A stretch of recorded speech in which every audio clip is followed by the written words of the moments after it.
I'm going to make a statement, but it's really a question. I think that any conversation between a hetero man and a hetero woman, just the two of them, no one else is around, any conversation between a man and a woman that goes longer than 30 minutes, she wants to fuck that guy. She's thought about it. It's a possibility. It's a possibility. So I'm making that statement. It's really a question. Is that true? So dudes, ladies, give me your feedback. Tell me what you think. But like I said, I was doing some calculating. I think any conversation between a man and a woman, a heterosexual man and a heterosexual woman, where it's just the two of them, no one else is really around. There might be people around, but the conversation, the bubble, the circle is just the two of them. Any conversation like that, obviously not amongst the relatives, or maybe not obviously, but any conversation between a man and a woman, just the two of them, in their own little bubble, any conversation that goes longer than 30 minutes, it's a good chance she would let him fuck. She's thought about it. It's a possibility. Even if it's a desire she would rather keep inside because they both got situations, or she's got a situation, whatever. If the conversation goes longer than, and I'm picking 30 minutes to pick a number. I'm not quite sure what that number is, but there's a number, there's a line, there's a point where you can tell in an intimate conversation, an exclusive conversation between a man and a woman. They could be out on a date. There's people all around them talking. There's movement and commotion, but they're right here. They could be on the phone, talking about whatever. Could even be social media, posting back and forth in a convo, in a DM.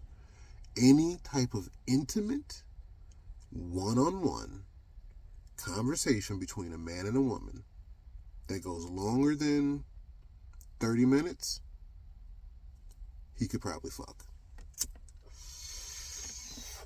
That's all I'm saying. Now tell me what you think.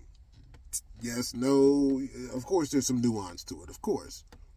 But in most of my experiences, after a certain time period, it's like, are we gonna fuck or what? You know what I'm saying? After a certain time period, it's like, oh yeah, like, let's cut the conversation off. Let's take it to the next level. So, I've had a couple of experiences. I'll toss it out there. Where was invited to a party.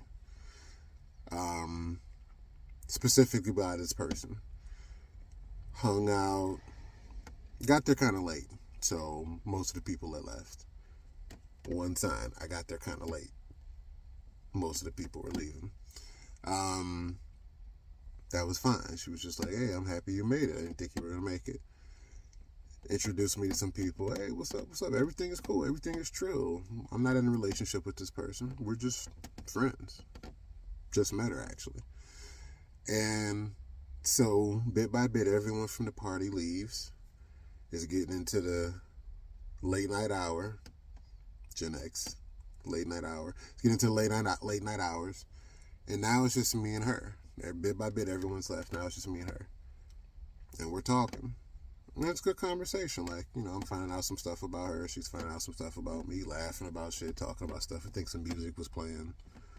Whatever. Watching YouTube. You know, whatever. Just like I say, just kicking it. Had a few drinks, smoked, this and that, blah blah blah. No real touching, but some body proximity. That means something. We can talk from across the room. We don't have to. Anyway. And so, after a certain amount of time, the night ended, and gave her a hug. I went home. Now, there's a lot more to the story I'm not telling you because you don't really need to know it. But the point being is, is that I noticed a change after that night. And so, from my different experiences, what I kind of put together was she was enjoying the conversation. It was a good conversation. It was good company. It was a good time. Like, we had fun. But at some point in time, now tell me what you think. You're not having conversation with somebody at 2, 3, 4 in the morning because I want to get to fucking know you. We can have this conversation tomorrow morning, tomorrow afternoon. It's 2, 3, 4, 5 in the morning. We've had drinks. We don't have to have drinks to get to know each other, to have a conversation. So after a certain amount of time, and depending upon the setting, the environment, the framework, but after a certain amount of time, the conversation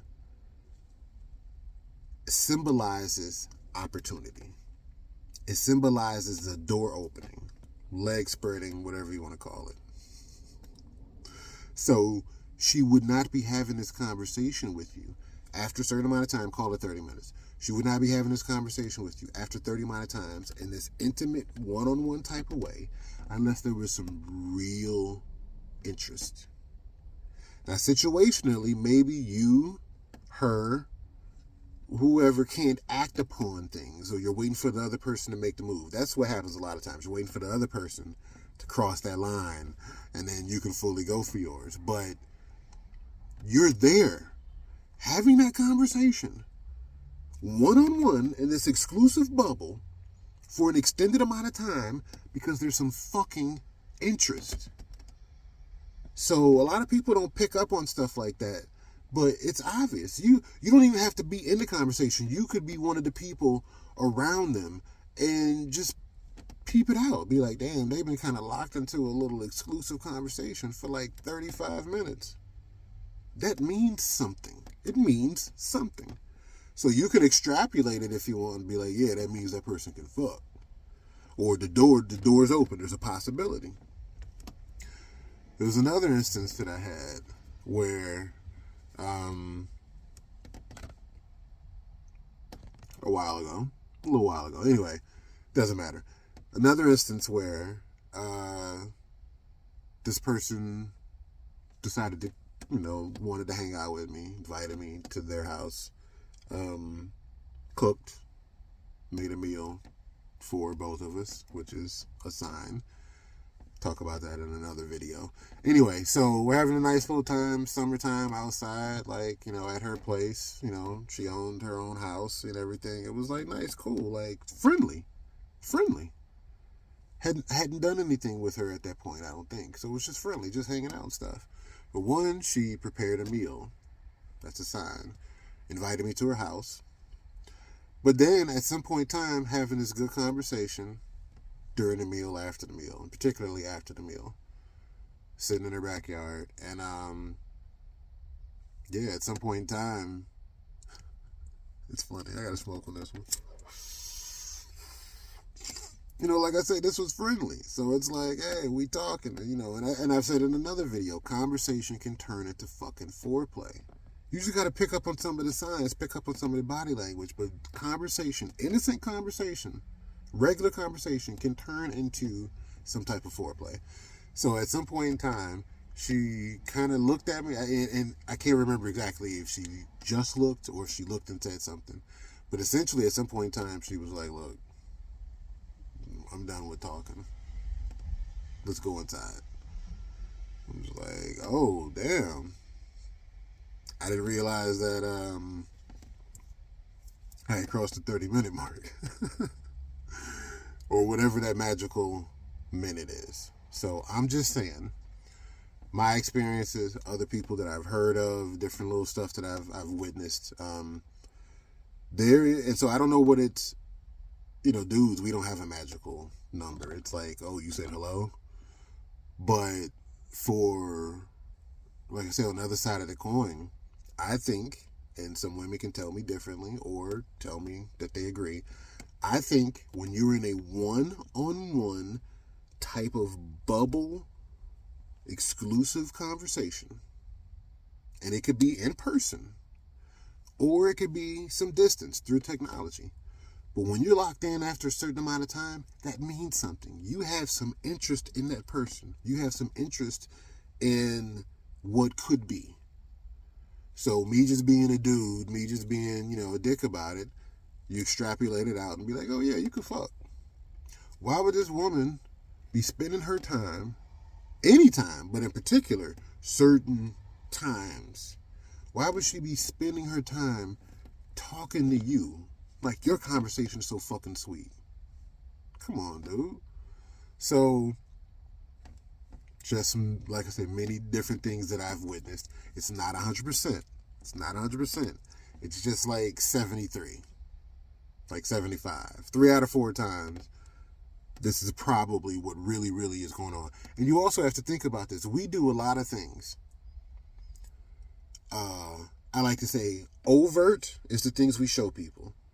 Covert is the things that people think. And subconscious are our desires. So we put on a certain show, we put on a certain face to be overt, what we try to show society, what we try to show an individual. You know what I'm saying? How we try to pick up on them or approach them, or, you show people something. That's overt. The covert part, you don't really have any control over. It's what someone thinks of you. You know what I'm saying? It's whatever they process about you. But then there's the subconscious part where we all have certain desires. You might even equate them to like the 7 deadly sins. It's like 4, 5, 6, 7, couple of things that they're our desires. And it's hard for us. We try to keep it in check. But if someone goes there with us, we're all in. That's why people lose it in a mob. Because underneath, they go there like, oh, I'm an upstanding citizen. I would never do anything unlawful or anything inappropriate. And then within that mob, within what people are thinking, it goes to a base place where it's about your desires. And it's in that desire that you can storm a capitol or string somebody up or gang rape somebody. And it's not all negative. It's not all negative. All three things I said there would be described as hugely negative. It's not all negative. But the point being is our desires, it's really, really fucking hard for us to keep a check on our desires. But especially when we know there's somebody else that'll go there with us. So I say all that to say that, we do certain things to hide our desires. But if we're allowed a certain amount of intimacy with one person or multiple people, our desires come out. They come out. And you feel like you're maybe in a no judgment zone, or you feel like that other person is feeling you. So, you let it out. But it's a process, because initially you're only showing what you want people to see. And then underneath that, like I say, it's what people end up thinking anyway.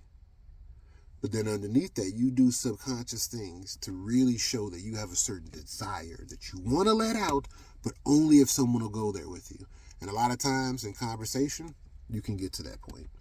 If you can pay attention to it, certain Sigma males like me, Gen X Sigma males, certain people, we just pick up on certain shit. We don't even try to. Another example of subconscious shit that people do. I've had times where I've been out with people, and say it's that one-on-one type of situation. And it could be a stranger. It could be someone that you have a relationship with.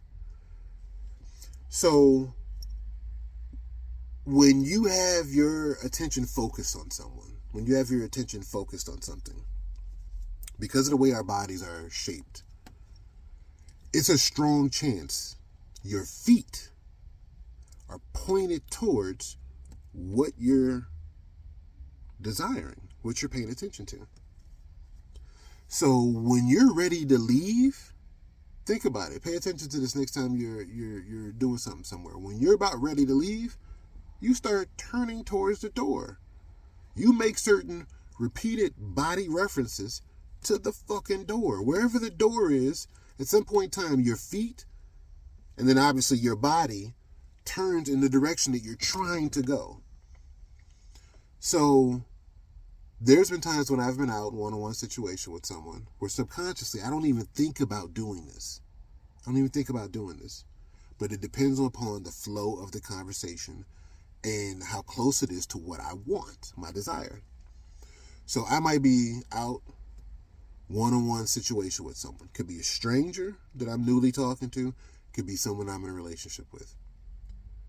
At some point in time, I'll shift my feet towards where everyone is walking by. So say you're at a restaurant or something, at a booth. I might shift my feet towards where people walk by to and from where they're going. What does that mean? It means that my feet are not pointed towards, and then therefore probably most of my body is not pointed towards the person that I'm there with, the person that I'm talking to. And that subconsciously indicates either that I'm not connected with you right now, or if I'm to be raw about it, I got options. I don't necessarily have to put my focus on you. I can talk to you like this, and you know that my attention is kind of somewhere else. And that represents something about that moment. But then, say that person says something that sparks your interest, catches your interest. Say now you two are connected. Then you shift your feet and your body to that person. And you engage with that person. Maybe you even come closer at times and pull back. Maybe you touch that person's hand, kick that person's foot, make a little joke, make that person smile, make that person laugh. So there's certain things that you do that we all do, consciously and subconsciously. And usually the subconscious stuff is the desires that we have that we want to keep hidden. We can only let it out when we know someone else will go there with us. And so in an intimate conversation, if it's a group conversation, I can't really get to that. It's a little bit more challenging to get to that level where I can expose some of my desires to you and reciprocal, and you expose yours to me. So when it's 4 or 5 people, that's a little different than when it's 2 people. But the point being is an intimate conversation, a one-on-one conversation between 2 people can, beyond a certain time period, whether that's 30 minutes, it's got to be a certain time period. It's not 5 minutes. It's got to be a certain extended period of time. But an intimate one-on-one conversation between 2 people, between a man and a woman in particular, after a certain time period, there is something there. And depending upon certain body language, some of the topic, you can get to whether or not we're beginning to share some of our desires. Because you only share your desires really with other people that you think might share that desire. So going all the way back to what I was saying earlier, I think there's a certain time limit between men and women, heterosexual men, heterosexual women. If we're one-on-one in a conversation, after about 30 minutes, I think a lot of times women are kind of like, you could get it. It's just a matter of how I'm going to give it to you, or how you're going to pursue it. But after about 30 minutes, if you're in a conversation with a woman, one-on-one, that's not a fucking relative, and maybe even a relative, if you're in a conversation with a woman for more than 30 minutes, and it's just you and her, it's a good chance you can slide in. That's all I'm saying. Tell me if I'm wrong, but 70% of the time. So, I don't know.